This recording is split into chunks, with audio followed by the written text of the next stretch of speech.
Oh my gosh, I'm so lit right now. And not in the drunk way. Is this too much lighting?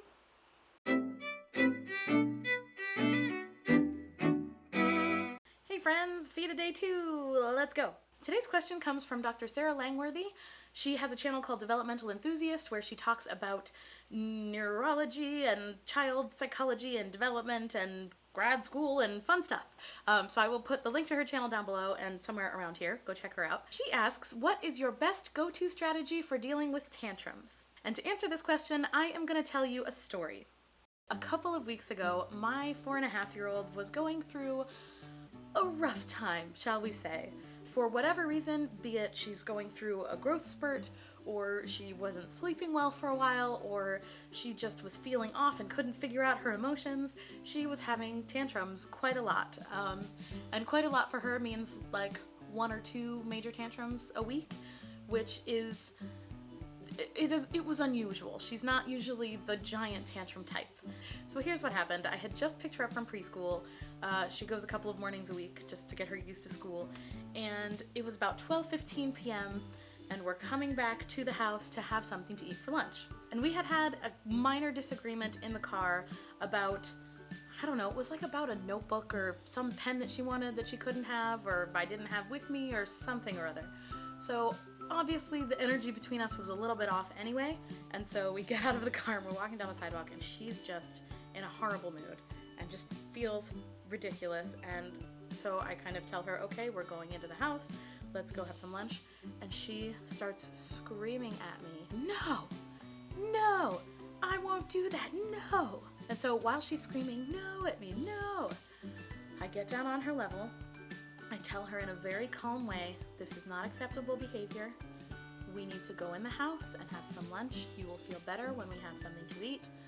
Please, let's walk in the house, take my hand, etc. Important thing, get down on their level.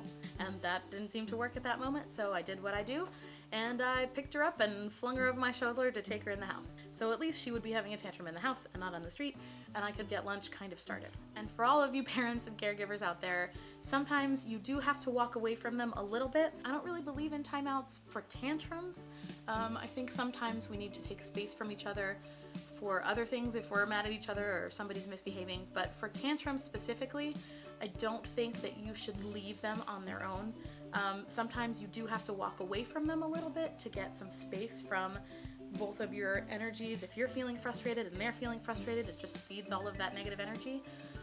So if I do feel like I need to take a little bit of space from her, what I do is while she's having a tantrum, maybe for like a minute or two, I'll walk away far enough that I can have a seat or be in a space where I can see her and she can see me, but I'm not gone out of the room. So she knows that I didn't leave her, but that I do need a minute to take a breath and calm myself down before I can help her to calm herself down. Flash forward 10 minutes later, get down on her level. As she's still screaming at me, tell her, please take a breath, please calm your body, count to 10. This only elicits more screams and more kicking, and she is now, of course, crying. She's sweaty, you know, how kids get when their bodies, they just don't know what to do with themselves. And so I say to her, okay, either calm yourself in the next minute or your juice is going away. And usually this is how I approach the next phase of the tantrum, where you have some sort of consequence for your freaking outness. If you can calm yourself, if you can get yourself together and we can have a big kid conversation, then we can move on with our day. But if you cannot calm yourself, even after I have tried to help you calm yourself, then you have a consequence. Well, of course, that made her more upset. And she started doing this thing where when she's angry, when she's upset, having an attitude or having a tantrum, she'll say, if you give me my juice, I'll stop screaming. You know, or if you give me my toy, I'll stop screaming. If you give me whatever it is I want, I'll stop misbehaving. Which, of course, is not the way these things work, and is her kind of last-ditch power effort, you know? So, of course, I tell her, no, this is not the way things work. Your juice is gone. Done. We're not gonna have juice. I've tried talking to her. I've tried giving her a hug and touching her, which sometimes works. Sometimes if she's feeling angry or having an attitude, I say, do you need a hug? And usually she'll come and we'll give a hug and she'll help calm down. Today was not having any of it. Couldn't get herself together. And so finally, after trying to talk to her, after helping her breathe, after trying to help her count and calm her body, I said, you know what? This is ridiculous. This has gone on long enough. Her body is just going crazy. And at that point, she had been freaking out for a good 15 or 20 minutes, which is a long time for a 4.5-year-old, and a long time to try and be in that situation with a 4.5-year-old. And so I found in these kind of extreme situations, the only thing that has worked for me to help with those huge tantrums is to straitjacket her. Now, I don't mean literally straitjacket her, so don't literally put your kids in a straitjacket. But what I mean is, her body cannot physically calm down at that point. She has gotten herself way too riled up. She's gotten herself way too angry. And at that point, she physically cannot stop her heartbeat from going so fast. She cannot make her lungs stop breathing so fast. She literally physically cannot help calm herself down. She's just too in it. And so I have found the last couple of times that she's had tantrums like this, we've gone through all of the steps, and the only thing that has helped her calm down is when I pick her up and I put her in a giant bear hug and I just hold her there. And she, for the first 30 seconds, will fight it and will still keep screaming and will kind of kick and, try and get out.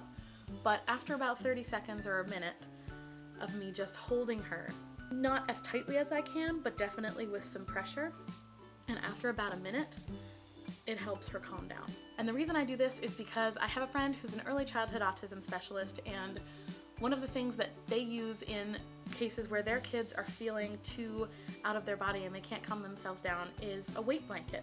And what they do is they put the weight blanket over them, and it physically helps their body systems to calm down. And then when she's calm, we can have a productive conversation. That's key. When kids are having a tantrum or when they're feeling off and totally attitude face, you can't have a productive conversation with them because they're not in their rational mind. And so when she's calmed, then we have a conversation about why this was not acceptable behavior, what happened, what you were feeling. I say things like, you were feeling very upset that XYZ. Like, you were feeling upset that you had to get out of the car, and that made your body feel angry. And then we talk about how having a tantrum like that doesn't get her anything. She lost her juice. It doesn't get you any sort of treat. It doesn't help you feel better. Your body doesn't feel good. And then we talk about how next time there are things that she can do to not get to that point. So then we say, next time when you're starting to feel upset, take a deep breath, try and calm your body. Next time when you're having X, Y, and Z feelings, tell me. It's okay to tell me if you're mad at me. It's okay to tell me if you're feeling frustrated. I'll try and help you work with them. And then after the tantrum is over, make sure that you bring them in to give them a hug or have close space or whatever it is between you that is a comforting thing. And always, always, always make sure to tell them that you love them and you care for them and you want to help them. It's important for them to know that even if they misbehave and even if they freak out, that you still love them, and then move on. And one of the things that my little and I have really talked about verbally is, okay, let's move on, which has really been helping her to get out of that mindset and get out of the tantrum space. And so we can cut ourselves off from all of that negative energy before, and we can move on to something better. And usually within about a minute or 2 or 3 after we say, and let's move on, she's happy, we are having a lovely conversation, and it turned out that we had a lovely lunch, we had a lovely, funny, happy conversation just 5 minutes after she had a crazy screaming tantrum. So there you go. I hope I answered your question adequately, Dr. Langworthy. If you all have kids and you deal with tantrums in different ways, please leave me a comment and let me know. I'd love to hear the things that work for you, or if what I do works for you, let me know. That'd be great. So that's it for my vlog today. I hope you all are having a great day. Again, if you have any questions about nannying or parenting or my life, leave them in a comment below, or tweet me at OneChelseaMorning, or send me a question on Instagram at PracticalPoppins. I hope this was helpful and that you all are having a great day, and I will see you tomorrow. Happy Vita. Thanks for watching. Bye.